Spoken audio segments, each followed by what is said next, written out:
Gateway Talks. This time, nothing further to seek. One monk asked, "What is the meaning of Bodhidharma's coming from the West?" The master said, "Had he a purpose, he could not even have liberated himself." The monk asked, "If he had no purpose, how could the second patriarch attain the Dharma?"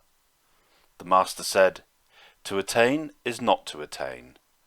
The monk asked, "If it is not to attain, then what is the meaning of not to attain?" The master said, "It is because you are running about, seeking everywhere, and cannot put your heart at rest, that the patriarchs say, 'My, the fellow with his head on his shoulders is looking for his head.' When on hearing this you turn your own light in upon yourself, and do not seek for anything special, you will know that in your body and heart you do not differ from the patriarchs and Buddhas. All at once you will have nothing further to seek.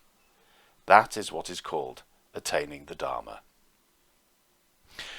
So this time we're looking at a passage from Master Rinzai, the record of Rinzai, the Rinzai Roku as it's known. Just a reminder, so Master Rinzai is the Japanese form of his name, the Chinese form is Lin Chi. And he lived during the Tang dynasty, the famous Tang dynasty, which went from the 6th to the 9th century. And he was a pupil or student or disciple of the famous Obaku as well.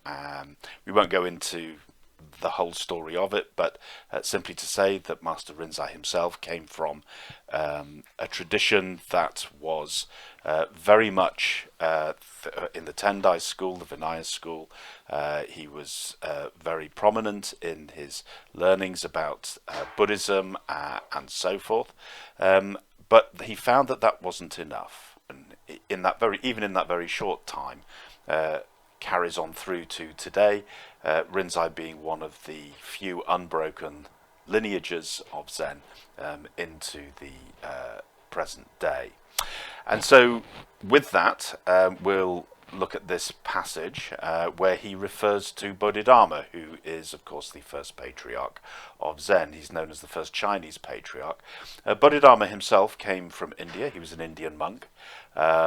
There's only a couple of sources actually for who Bodhidharma was, and one of them actually says originally he came from Persia, but that he came through to India, and there he became a student of Hanyatara, who was the 27th patriarch after the Buddha, and as a result of that, he himself in turn became the 28th patriarch, and due to persecution at the time of Buddhism in India, he had to leave. So he went through to China, and he went up to cross the Yangtze River, and it sat in a cave, it said, for 9 years. Had a famous interview with the Chinese emperor, and also found his own successor as well, or rather his own successor found him, who became the next patriarch, the second patriarch of Zen, who was Eka. And his story is quite interesting because in this, as I said, Bodhidharma had been sitting facing a wall in a cave high up in the mountains, and this must have been winter time because the snow was thick on the ground. And being in a very remote place, he was difficult to find, but Eka managed to find him. And Eka was a monk, already obviously having had considerable insight himself, but also finding that the great matter of life and death, as it's called, was not resolved for him. So he found out Bodhidharma, and this is an important facet or an important point in this story, because quite often we're used to, listening to talks like this on Zen and reading books and so forth. And in a way, we can get a little bit too much spoon-fed, and we sort of begin to sort of fall into a sort of passivity, when really what is required for the training is a great deal of activity. And we should understand that even going back to the time of the Buddha, if you have a look at many of the suttas in the Pali Canon, quite often they start not with the Buddha speaking so much, but that someone asks the Buddha a question. And always it's very much this way round. Someone asks the Buddha a question, the Buddha replies, and that question and the answer goes together to make up that particular scripture. And again, the emphasis is on the questioner, the emphasis is on the disciple, the emphasis is on the student who has to make the effort. The master doesn't spoon feed. Probably one of the criticisms too much of us in the West is that we talk too much, when really what is necessary, yes, a certain amount of talking is always going to be required, but most important is that the student has to make the effort, him or herself, has to investigate in meditation and in daily life practice as well, him or herself. And when questions arise as a result of practice, then take those questions to the teacher. And in this way, the teaching becomes actually very customized to the individual, to where the individual is karmically. And if the affinity links are there, obviously, then something really can actually come of that.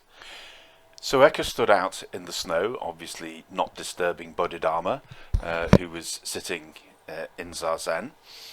And at one point, he did shout out to Bodhidharma, saying that he'd come for the Dharma, and would he please teach him. And Bodhidharma ignored him. This is not an uncommon situation where people come for the Dharma, and it's not made easy. In fact, traditionally it's said that the master has to be asked 3 times. I don't know if that's always the case, but the point is the same, the principle is the same, that the student really has to show sincerity of effort, an ability to stick with it, even in the face of some adversity as well, because all these things, all these virtues will be necessary in the training. So, not getting a response, Eka decided to just wait it out, basically. And so he stood in the snow all night, and it said that in the morning the snow was piled up around his knees, but he was still standing there. And finally, Bodhidharma acknowledged him and said, what is it that you want? And Eka said, I've come for the Dharma. And Bodhidharma reviled him and said, you, with your puny efforts, want the Dharma, whereas the old masters, ground the marrow in their bones to dust in order to gain it. I mean, consider what Eka had already done, standing out all night in the snow, which is quite a feat. And Eka, realizing that something more was necessary, took out his sword and cut off his right arm at the elbow and presented that to Bodhidharma. Now, first of all, I think we need to be very careful about taking these things literally. We should not take these things literally. Chances are he would not have survived if he had physically done that up in the remote mountains. But what we get is this sense of a supreme effort, that he was willing to sacrifice everything. And this obviously did the trick. So Bodhidharma said to him, well, what is it that you actually have come for? And Eka said, well, my heart is not at rest. Please pacify my heart, or please put my heart to rest. And this already shows that, in fact, Eka had done a considerable amount of training, because he knew that his problem was that his heart was not at rest. For most of us, we tend to think that it's not me that's the problem, or the heart that's the problem. It's the world that's the problem, If only the world was different, if only, my boss recognized just how good I am, if only, my partner treated me with the respect I feel I deserve, if only the world recognized my talents, etc., then I would be perfectly happy. That's what's wrong. It's the world that's wrong. So we're very sort of, outwardly focused into the world. But if we look at the Buddha's teachings going right the way back to the Four Noble Truths, this is not what the Buddha says at all. When the Buddha, in that second Noble Truth, asks what is the cause of suffering, the answer that he gives is, well, variously attachment, really, craving or desire. But really what he's pointing to is this attachment to what I want, what I don't want, my opinions, my expectations, my views, and that I give all these things supremacy in a world where really, the world is vast and I am tiny by comparison. And if I set myself against the world, well, it's pretty obvious who's going to come off the worst in that battle. And the Buddha said that this way of seeing, of splitting myself, seeing myself as separate from the world and giving myself supremacy in it, along with every other I who also lives in the world who's doing the same thing, well, little wonder that we don't really get on terribly well a lot of the time. Particularly when I am continually asserting myself or asserting my selfish needs, really, and my asserting myself as always the supreme thing. If it's not possible to, put that I in the back seat from time to time, then really we're not going to get on terribly well, and we're also going to suffer as a consequence. And clearly Eckhart not only knew this intellectually, which we can all understand it intellectually up to a point, but more than that, he had realized it.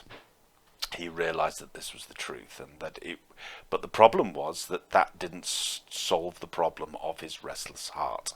That the heart is always looking, for the next thing. If only I can get.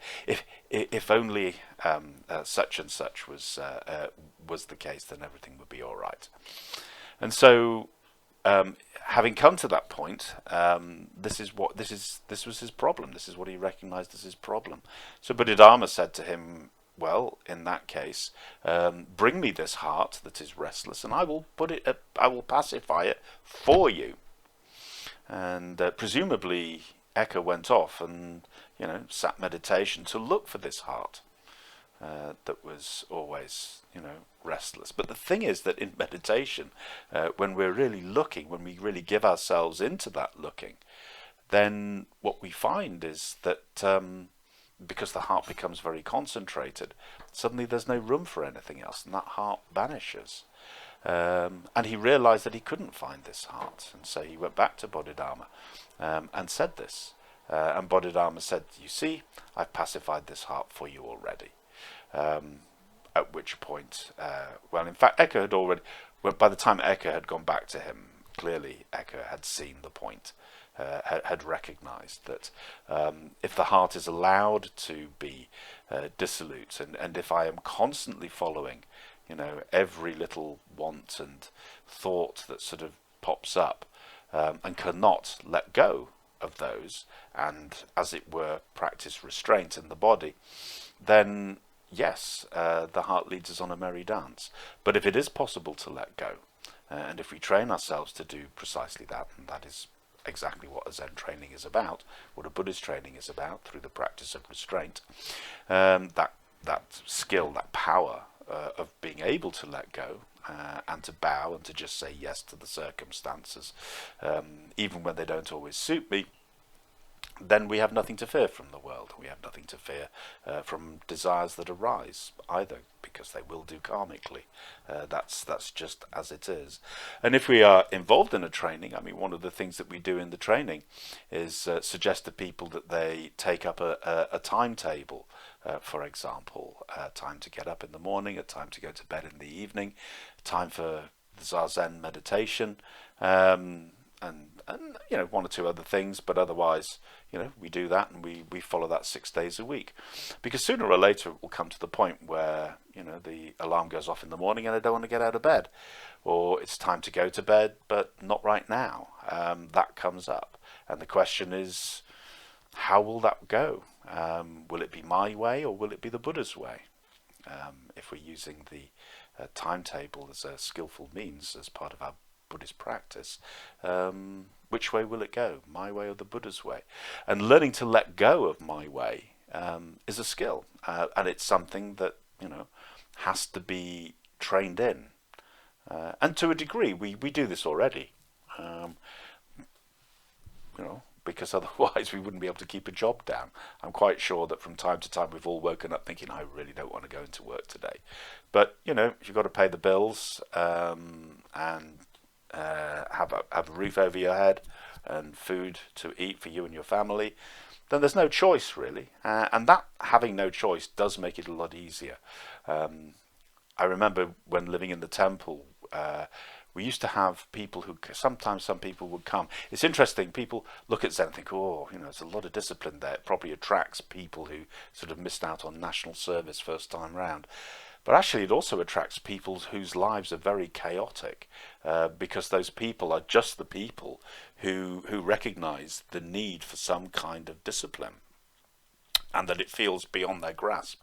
And so they come to a Zen temple, sort of thinking that maybe there's some kind of magic in the walls of the Zen temple that will, allow them to,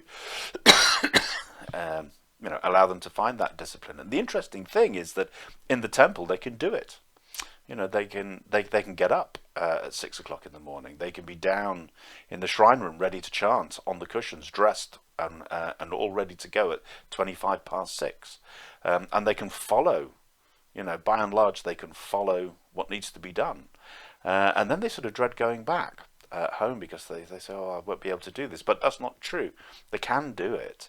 The problem is that in a temple, they know they have no option. Whereas at home, I give myself the choice. And this is the picking and choosing that's referred to by the third Zen patriarch, the one who came after Eka, Master Sozan, who said in his great poem on faith in the heart, the great way is not difficult, it merely avoids picking and choosing. So that was how the transmission took place between Bodhidharma and the second Zen patriarch. So that introduces us a little bit to these characters, Bodhidharma, and so on. So now we can come back to the actual passage from the Rinzai Roku. One monk asked, we've already said that this is the usual way that someone will ask, what is the meaning of Bodhidharma's coming from the West? It's a curious question. What is the meaning of Bodhidharma's coming from the West? And clearly there's some kind of teaching point that has to be here. But that is, interestingly, that shows the way that I think. And the question reveals far more about the state of mind of the questioner than the actual answer in the end. Because we do tend to think that, we do things purposively. We've already sort of said, why do I get up in the morning? Well, because I've got to go to work in order to earn a living, to have a crust and a roof over my head. But is it true? When I mean, it is true. It might be true from time to time when I wake up and think to myself, I don't want to go into work this morning, but I better do because I can't afford to be late again. So that's a because. That's a sort of purpose that we can see that I have given myself a purpose there. But is that how it is most of the time? When we wake up in the morning, if that question wasn't, or if that feeling wasn't there, if that thought wasn't there that, I don't really want to go into work today, isn't it just the case that the alarm goes off, we wake up, we get out of bed, we go and have a shower, we get dressed, we have breakfast, we go to work. And actually, by and large, there's no purpose as such in it. We're not consciously thinking about my intentions and what will happen if, and so forth. Now, every so often, such thoughts, such purposive thoughts, do intrude. But a lot of the time, that isn't the case. If the heart isn't troubled by these things, that isn't the case. And we shouldn't really be surprised, because as we know in Buddhism, there's no teachings about a sort of a creator God. That it's not even there's a God who also had a purpose for the world as such. Divinity, and there is divinity in Buddhism, of course there is. There's a spiritual power. It's called the Dharma. But the Dharma is inherent in everything. It's not separate from it. If we look into the world and say, why does the world exist? For example, what is the purpose of the universe? Which is really just an extension of what is the purpose of my life, etc. Well, we're used to thinking that perhaps me or the world has to have a purpose. But Buddhistically, the world doesn't have a purpose, which is not the same as saying that it doesn't have meaning. But it's just that it doesn't have a plan. It doesn't have a blueprint to which it's working to get from here to there, to get from, I don't know, a quark soup to, a universe with galaxies, solar systems, planets, and living things, living beings in it as well. And that's the thing. The universe doesn't actually need that in order to function Buddhistically. The universe does what it does and produces this miracle in which we live and in which we partake through its own inherent nature. That nature, of course, being the Dharma, what we call the Dharma. Which is not to say that, it's which is not the same as materialism, as hopefully regular listeners will know.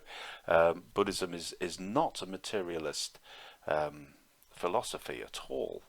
The Dharma is alive. The Dharma is the prajnapada. The functioning of the Dharma is the wisdom gone beyond. So there's the inherent intelligence, the inherent wisdom of things, and that's not dead matter, the view of dead matter at all. And yet, it still has no purpose, as the one saying puts it, that's often used in Zen, as one saying puts it in Zen, a Japanese saying, "Deep in the forest, away from prying eyes, the cherry tree blossoms from the fullness of its own nature," or the fullness of its own heart, that heart being its own nature. And people often think, oh no, cherry trees blossom in order for them to be pollinated. But this is not the case, because a cherry tree will blossom. If you put it in a greenhouse and close all the doors so that no insects can get in, it will still blossom when it comes to spring, because it does so out of its nature. But the fascinating thing is that as a result of that cherry tree blossoming, there are pollinating insects who become attracted to that, to those flowers and that nectar and that pollen. And as a result, the pollination takes place. So we see, and this really goes to the very core of that view of the interconnectedness of all things in the universe, in that when all things have that true connection, interconnectedness, the one in everything and the everything in the one, as the flower garland scripture puts it, the Avatamsaka Sutra, then something comes out of that. Something wonderful emerges out of all that, that's beautiful and refined and fitting as well. And we also belong in that schemata. We human beings also belong in that schemata as well. And in the ordinary circumstances, when we are at one with, when I am given wholeheartedly into what at this moment is being done, then we flow with those circumstances as well. And this is where meaning comes in as different to purpose. Purpose looks into the future to say, right, okay, my purpose is to, study to become a doctor, and then, I'll go and do my doctoring. So I'm looking into the future, which certainly gives my life meaning. But actually what meaning is a joined upness. Meaning is knowing one's place in the scheme of things and living in accord with that place in the scheme of things. So, for example, in a forest, again, if you have that forest and you have that cherry tree, it blossoms.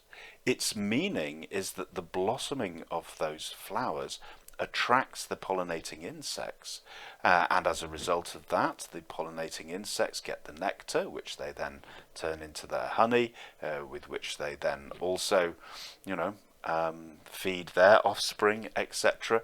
They belong together. There's an ecology that's living. And there's an ecology in our lives too. And for example, when we live in a temple, there's an ecology there too. And if we're living in a timetable, there's an ecology there too. We are living in response to these things. So, in a temple, when the gong goes in the morning, we get up and we get ready, and then we go down and chanting.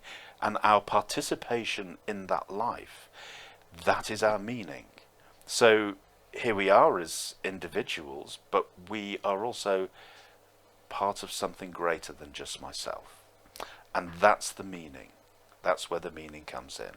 Again, purpose can give meaning because the purpose itself is something that's greater than I, obviously.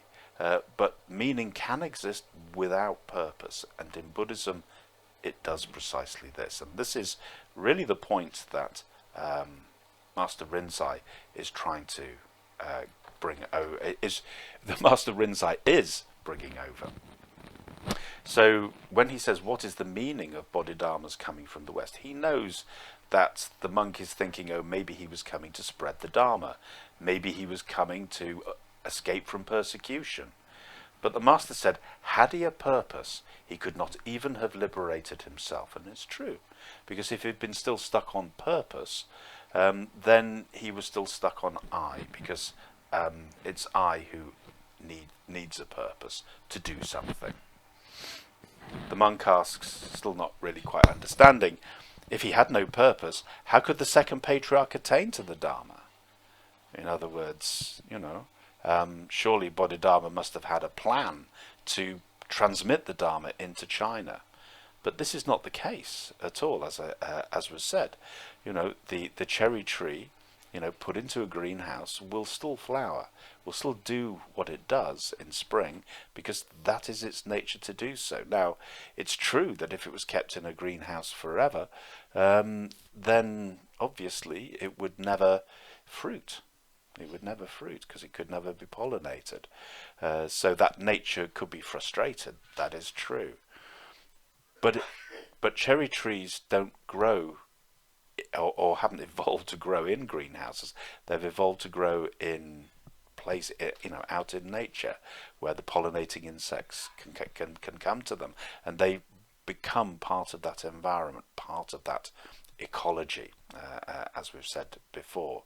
And this is the case also that one's own nature is not separate from nature outside either. And those two resonate together. And so there's a sort of, again, without there being a purpose and without there being any intention, nature attracts nature. And so you can't say exactly that there's an inevitability that sooner or later, Eka was going to come along. And yet we can't say that that's not the case either, because he did. And that comes again, not because there's any third power that's creating this as a purpose. We have to work all this out, how to bring those two together. There's no plan here. There's just affinities. Like attracts like. And this really goes to the heart of Mahayana. And also it's very.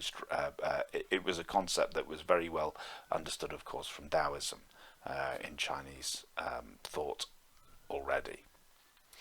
So the Master says, because in response to the question, if he had no purpose, how could the second patriarch attain the Dharma? The Master said, to attain is not to attain.